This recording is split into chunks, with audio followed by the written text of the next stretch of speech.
The story we know in modern times as Star Wars,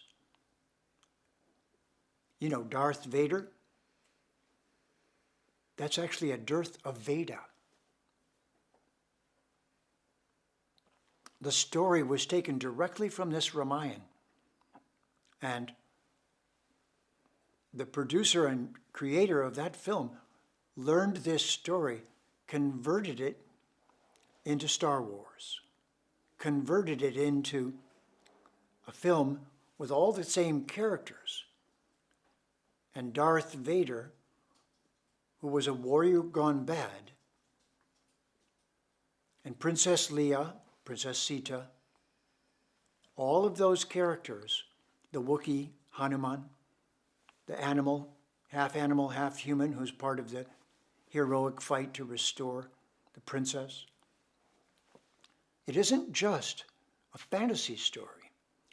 It's a historical story called Leela that is put on by the supreme beings to teach us the realities of life and the ultimate destinations of us as divine beings.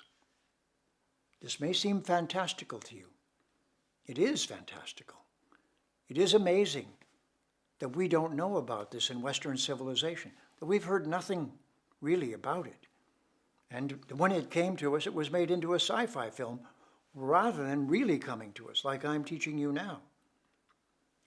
But this Vedic knowledge is now making its way into English so that we can truly understand it.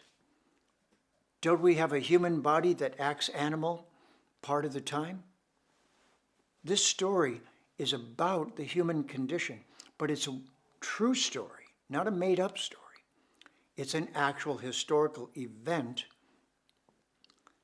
according to those who teach it. This is your introduction to that great story if you're not from India.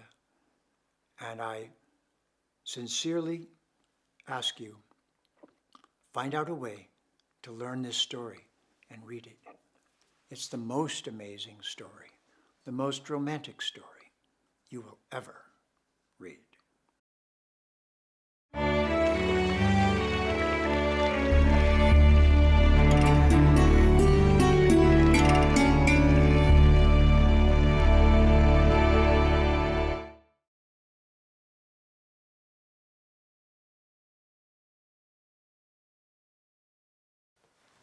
Namaste.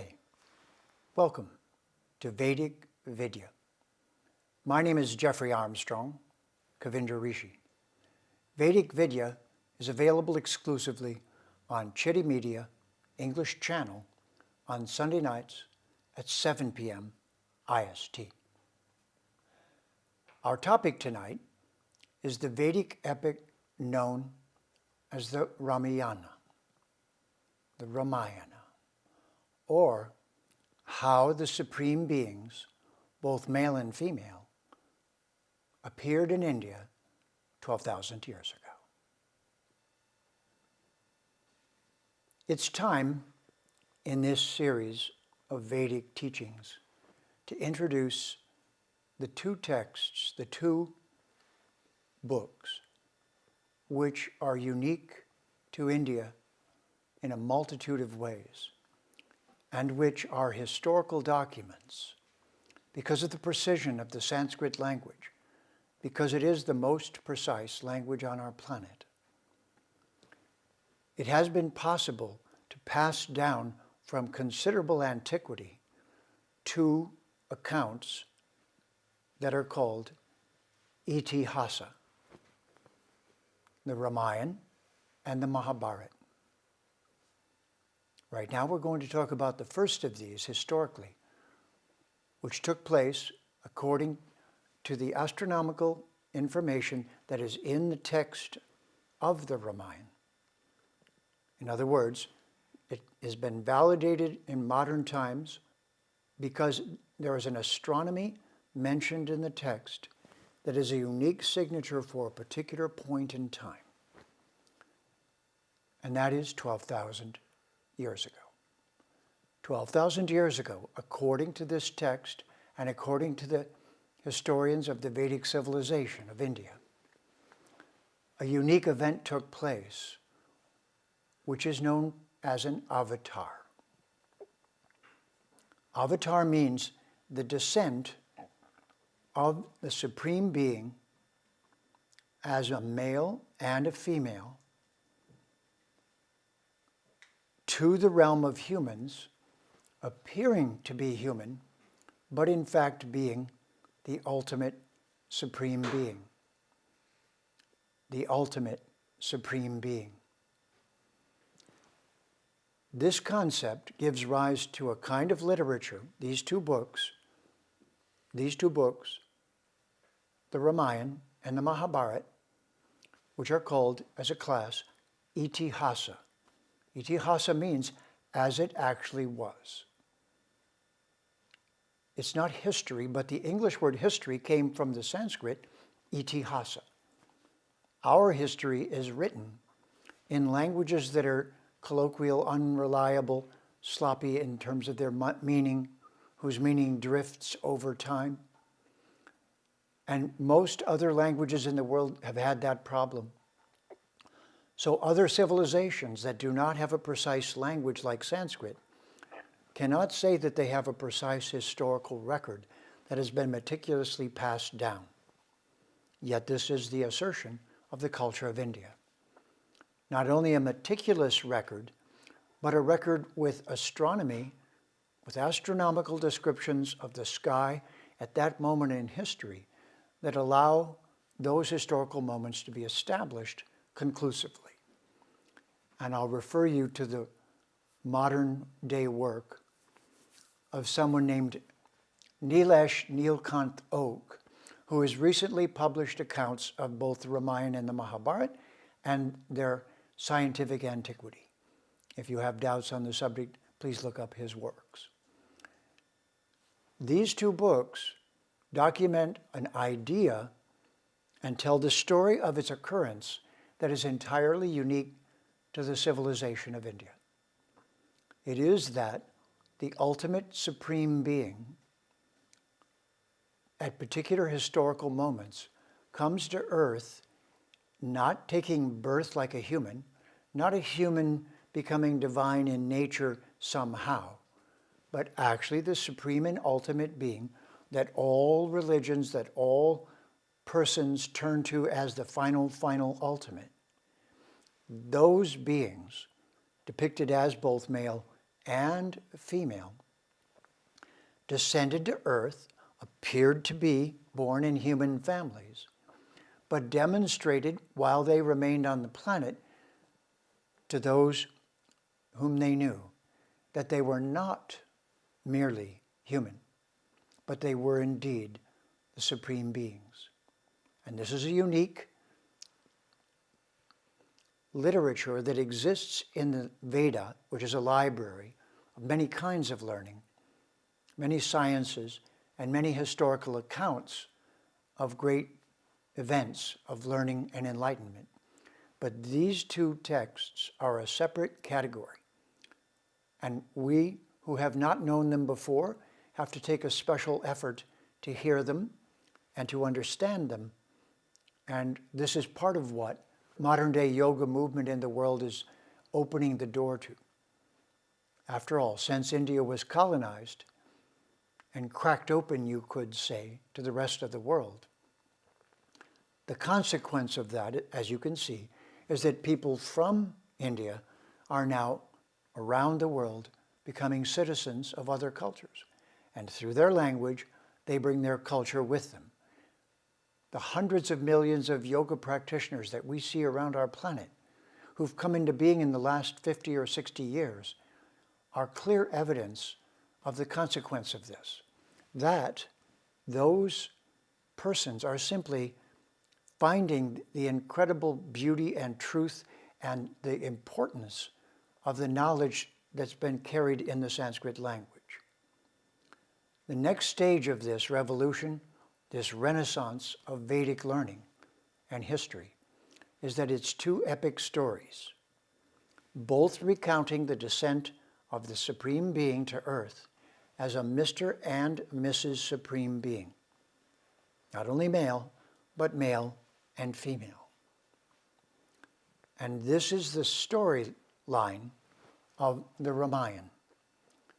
That at that unique moment in history, 12,000 years ago, the Supreme Being, male and female, beings male and female, took birth in separate royal families and eventually came together and married. And then a unique adventure took place. They were sent into exile by a series of circumstances. This is a wonderful plot because it is in fact we who are in exile. It is we who are lost in the woods. It is we who are uncertain of who we are. And so the storyline is that born into royal families, Ram, the name of the male descent of the Supreme Being, and Sita, the female aspect of the Supreme Being, both took birth in separate families, eventually found each other, married, became husband and wife. And now we have in the story the reuniting of the masculine and feminine divine. And the next part of the plot is that we as humans have an interesting choice. We can become as enlightened and completely aware of our divine potential as is possible, entirely restore that aspect of knowing of who we are. But equally, we can turn away from that, plunge into the darkness, abandon all vestiges of light, of enlightenment, of wisdom, of caring. We can become as selfish, and there's a wonderful word in English, and you'll know it, as ravenous, as hungry to just consume and take and eat and rape and pillage and have whatever we want by just taking it as violently as possible. The name of that character in the Ramayana is the source of our word ravenous. It's Ravana. Ravana was at first someone pursuing enlightenment, but he went down the wrong road. He became very powerful. He developed powers that made him so powerful, so able to control, that he lost his humanity. This is all part of the, now I'm going to give you a word, this descent of the divine, of the supreme beings, and then a story that they act out for us. On the one hand is called itihasa, but it's also called lila. Lila means a divine play that they're putting on for us in which we learn the truths of our existence. And after all, any good story has to have a protagonist and an antagonist. There has to be the one who embodies all that is beautiful, and then there has to be the one who embodies all that is despicable. And in this particular case, that character is known as Ravana. And the hero and heroine of the story, the avatar of the Supreme, to our planet, to reveal themselves to us through this Leela, through this story, are Ram and Sita. And Ram, as a royal, had a brother. His name was Lakshman. So Ram, Lakshman, Ram the older brother, Lakshman the younger brother, Sita, the princess, the ultimate princess who marries Ram, and then Ravana. And Ravana supposedly lived on the island of Sri Lanka, as we know it now. And this was 12,000 years ago. And Ram and Sita and Lakshman lived in India, the India of that day. Eventually in the story, Ravana is a predator because he takes what he wants. This is the designation of the human gone wrong. They simply take what they want. And so he kidnapped Sita at a time when, by political circumstances, they had been exiled into the forest because of politics within the realm they were living in. A little bit like modern times. A politic that they responded to by going into exile for many years. And while in exile, they were exposed to the forest living. And in that forest living, they met a species of human that was half human, half monkey, half ape, half gorilla. And this already fantastical story, the half human, half monkey, who becomes one of the heroes of this story, is named Hanuman. And Hanuman is going to be one of the great heroes of the story, fighting to get Sita back from her kidnapper. And Sita and Ram are going to be in exile in the forest, and so Sita is accessible to being kidnapped by Ravana, who's a rapist, who's a cannibal. Just imagine the very worst that a human could be. To live as a cannibal, to take whatever they want, to rape whatever woman they want. The ultimate, ultimate evil. And I'll tell you a secret.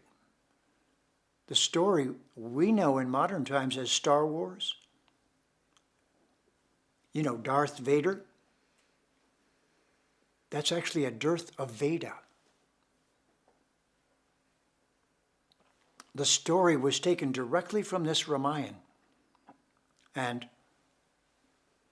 the producer and creator of that film learned this story, converted it into Star Wars, converted it into a film with all the same characters. And Darth Vader, who was a warrior gone bad, and Princess Leia, Princess Sita, all of those characters, the Wookiee, Hanuman, the animal, half human, who's part of the heroic fight to restore the princess. It isn't just a fantasy story. It's a historical story called Leela that is put on by the supreme beings to teach us the realities of life and the ultimate destinations of us as divine beings. This may seem fantastical to you. It is fantastical. It is amazing that we don't know about this in Western civilization, that we've heard nothing really about it. And when it came to us, it was made into a sci-fi film rather than really coming to us, like I'm teaching you now. But this Vedic knowledge is now making its way into English so that we can truly understand it. But do we have people like Ravana in our modern times? Well, wait, let me see.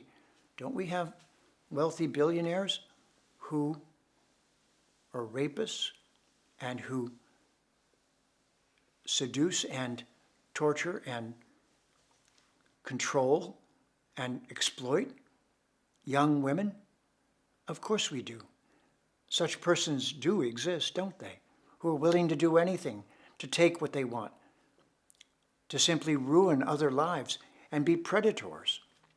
This is the ultimate story of the ultimate predator and the ultimate beings, which are the male and female divine, and the human being, half animal, half human. But isn't that us?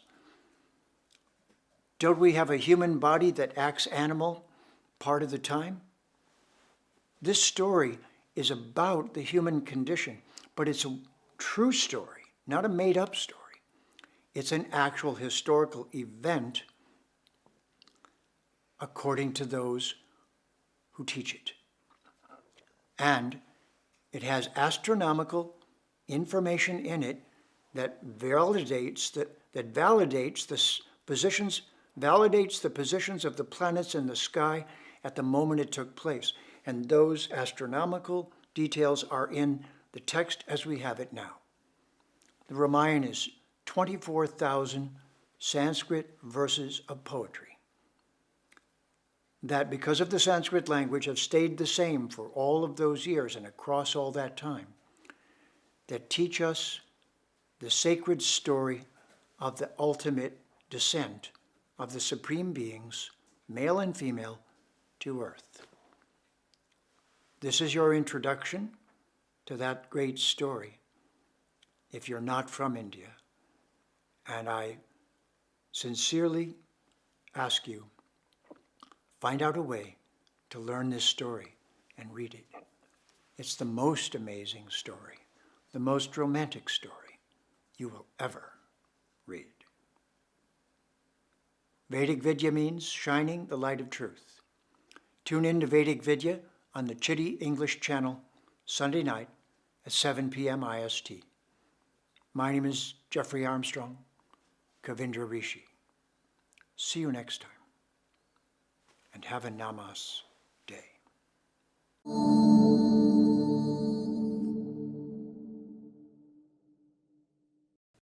Please remember to subscribe to us and switch on the notifications for this channel.